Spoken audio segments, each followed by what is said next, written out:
I don't know if you're aware with your preamble, there used to be a camouflage school here. That's why we're here, because there is a connection. We're not here just because we thought it would be a good idea. There is an actual connection with the First War. The world's first camouflage school, basically. And there were trenches built here and shell holes dug to simulate what it was like on part of the line on the Western Front. Western Front referred to the French section, basically. It's rumoured the camouflage school's still here, but we just can't find it right now. It's somewhere around. Yeah, I'm glad not everyone gets that one, do they? So, 1418 war. We'll try and go through the basics. First of all, what am I wearing? What does it do? And all that stuff. Okay, the boots.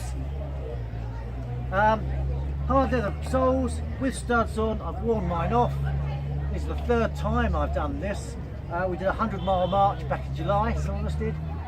Pretty hard, but they soon wear. What you do find out when we're wearing these is that they're very slippery on cobblestones and flagstones, and we had one of our members 10 years ago on a march break his ankle because he just went down, and it's very difficult on tarmac roads. They weren't conceived for that.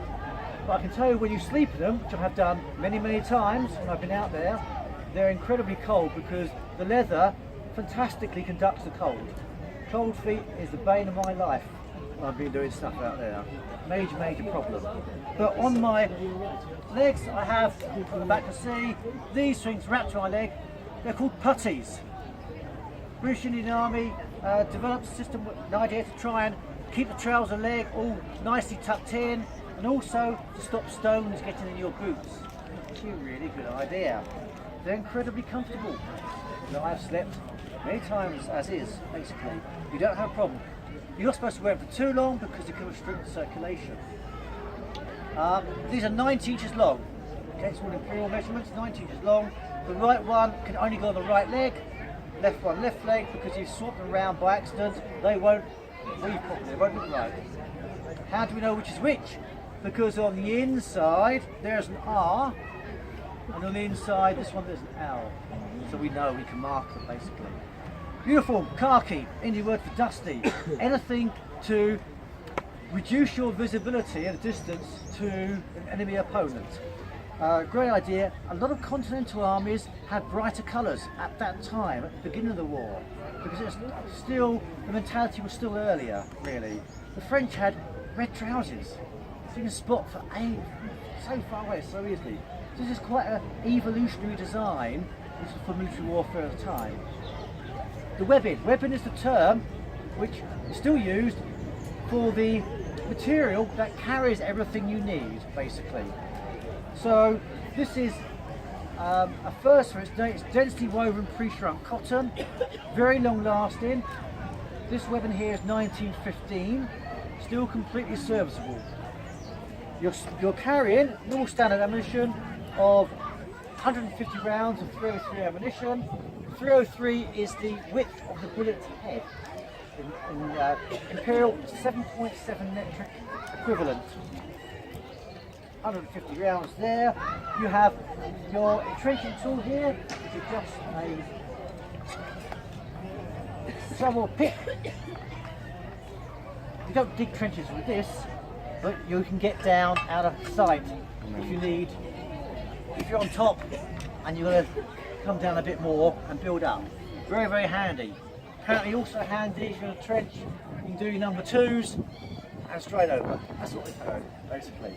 The Australians often transferred that to the front. For a very good reason. They're carrying 2 pints in your water bottle, and a small pack here is your emergency rations. So in here you'd be your bully beef, your eating materials, eating cutlery, maybe a spare pair of socks, some chocolate, anything to keep you going for that a little bit longer. We didn't have any head protection to begin with, because the problem that a lot of injuries are caused by, if there's a shell burst just further over, that could throw up a couple of tons of material. That's going to come down. So I had a lot of men injured through head injuries of falling rock and masonry before the steel helmet came out. Steel helmet, you've seen a couple, my colleagues wearing one, and they just started one. As you can see, it's completely smooth, and that's the yards or more, or strap the ball around basically. The covers, again, part of development, the idea has changed, is that it reduces the profile of your head at a distance with a steel helmet. And also at night, there's a danger that with moonlight, one that's not covered, you can see a glint. And I've seen it in trenches, we've done stuff, you can see where people's heads are, there'll be a little bit of glint. So the helmet cover resolves that problem very nicely, basically. You have the standard rifle of the day, it's 1916 dated, mine. This one's actually made in Australia. It's made mostly in the UK, Australia's also made them. Still very effective, and I've seen shots of police forces in India still using these on very, very similar areas. It came out in 1907. It's a quick firing rifle. You can fire 15 rounds of this in a minute easily. Two clips of live in. You charge from the top down, basically. I won't charge it down because I can't charge them through. It goes straight down. The record is 32 rounds in a minute, which is in the highest ranges in 1922. It developed 19 tons of pressure in the chamber, and the round, we call them rounds, gets after the lead ball, which is that military term that carried on. So you might call them bullets, we call them rounds. So the round would leave the muzzle at twice the speed of sound and potentially travel 2.5 to maybe 3 miles, depending upon atmospherics and elevation. Also windage. It's not a point and shoot, there's a little bit of thought that goes behind it. If you've got a strong wind blowing from the left, you've got to aim off slightly into it, depending upon the distance. The round will drop 1 inch every 100 yards. It's sighted at 2,000 yards. We wouldn't use that very often, but if you wanted to lay down harassment fire on the other side of Kensington Palace, we'd target up to 1,500 or so, because you know the projection and elevation is going to bring that down the other side to disrupt the enemy forces that are gathering. What goes on the end of the rifle? No, someone from the crowd, what goes on the end of the rifle? But, thank you, man, thank you. So yeah, 17-inch pattern bayonet goes on, standard, and it's quite long, you have a blood channel there. You have various moves, which I won't perform because people are nearby, but one of them is quite, I think, innovative when you're in a trench system. There isn't a lot of room, and if your enemy's up close, you go to shorten arms, you bring the rifle right back, and you twist to get elevation. So that's quite. During the war, there were lots and lots of developments. We saw mass use of artillery, machine guns on a scale that had never been conceived, because the generals initially thought cavalry would do it all, but it didn't happen. We saw the introduction of use of submarines, very effective. You could actually see it, but we knew they were there in the water, of course. There was also aeroplanes that developed from being observation to fighters to bombers. Zeppelins, of course, I don't use those. Flamethrowers, tanks, armoured vehicles. What else? What other terrible weapon that was used principally in the First World War and never since on any scale? Yes. Thank you, sir. Yes. Chemical warfare, industrial chemical warfare, was unprecedented and on a scale that we can't imagine today, basically. The first gas was used by the French, grenades. It didn't really work, but it gave the Germans an idea. They then perfected it by having 5,500 cylinders, big tall cylinders, at second battle of Ypres, and they piped it across. You may know gas is 2.5 times heavier than air. You'll find low ground. It won't disperse into the atmosphere without a strong wind. You'll find low ground. If it gets into the trench, it rolls over, it stays in the trench. You need a positive airflow to flush it out, so it will linger for some considerable time. Major hazard. First gas was chlorine gas, and no one knew how to deal with this. It was a devil's weapon. Part of the line was covered by French Algerian troops as well, but the Germans couldn't follow through because their own men were afraid to go through the gas cloud. So it was foiled. They were foiled by their own success, basically. But a Canadian officer worked out a natural occurring substance was very effective in inhibiting the effects of gas and protecting you from that. Does anyone know what that natural substance might happen to be? It's ammonia. Sorry, yes, you're absolutely right. Where does it occur in? I forgot to say that bit. Thank you, sir. Ammonia. But where does it occur naturally? Thank you, madam. You've been reading the books as well, I can tell. Very good. Yes. Basically, yes. Suddenly the stream buckets took on a strategic importance within your trench, because if you hear the gas alarm go, you needed access to that. You've got a handkerchief, anyone, you dip it in, you can try, give it a try when you go through, basically. It's recommended. We're a bit low, so any contributions would be helpful. There's no modesty in the trench, you know. Ladies and women, it's unisex. And hold it tight to your face. And that did work. One at the front, back, back.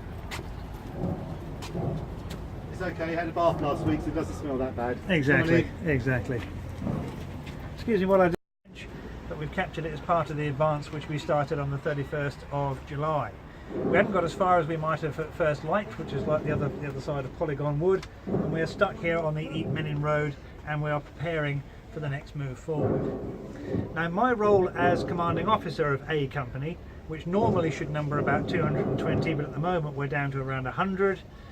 We've lost some casualties in the advance. We've also got men away on leave and training as well, is threefold in many respects. I am the administrative head of the company, so I have lots and lots of paperwork to do, writing reports for brigade headquarters, interpreting the orders that come back down again.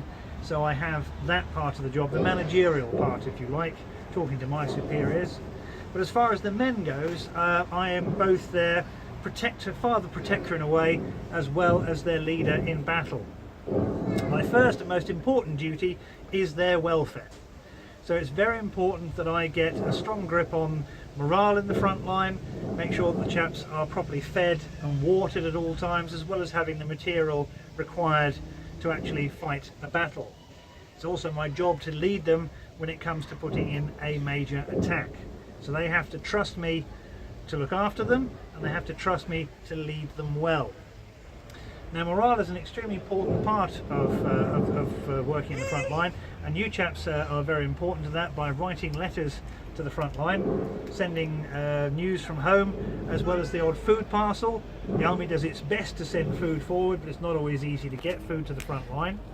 We are here for 6 days, and your letters and your food parcels, tins of food, fruitcakes and things of that sort are very important to keep morale up, as well as providing a tasty alternative to the British Army stew. Now, we are intending to advance, but we may not be in the front line that long. We don't stay here until there's a next attack.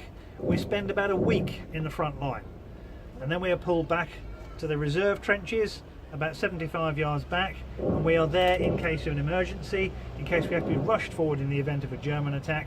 So we are there ready to repel an attack, and then we are taken out of the line for 2 weeks, and there we are on rest. And I don't mean feet up by the pool, I mean available for ration parties to carry food forward to the front line, and working parties. We will supply working parties to work with the Royal Engineers in particular as they build roads, railways, dugouts, new trenches, all manner of things. But in the meantime, I will also try and make sure they get some proper time off. So I shall reward the men who've given good service by giving them a 24 or 48 hour pass to go to the nearest town, have a bit of rest and relaxation, as well as maintaining discipline. It's also my job to read the letters that the men sent home, particularly at that time before they go away, make sure they're not accidentally leaving behind information that might be useful to the enemy in case they are captured. And just in case you think I have it easy as an officer and I have this lovely capacious dugout all to myself, I will share this with the other 4 company officers. So you generally find one is asleep, one may be taking a meal, one of us will be working, the other 2 will be in the front line. It's a 16 or 17 hour day, and we don't get an unbroken night's sleep because we do most of our work in no man's land at night. and that's when we go out wiring patrols, fighting patrols, try and capture the odd German prisoner, because part of my job is also to gather intelligence about what the enemy is doing and transmit that information back to brigade headquarters so that they understand exactly who is opposite us in German frontline trenches, so we know the quality of the opposition we're up against in the event of an attack. Any questions about that? Pretty comprehensive, marvellous.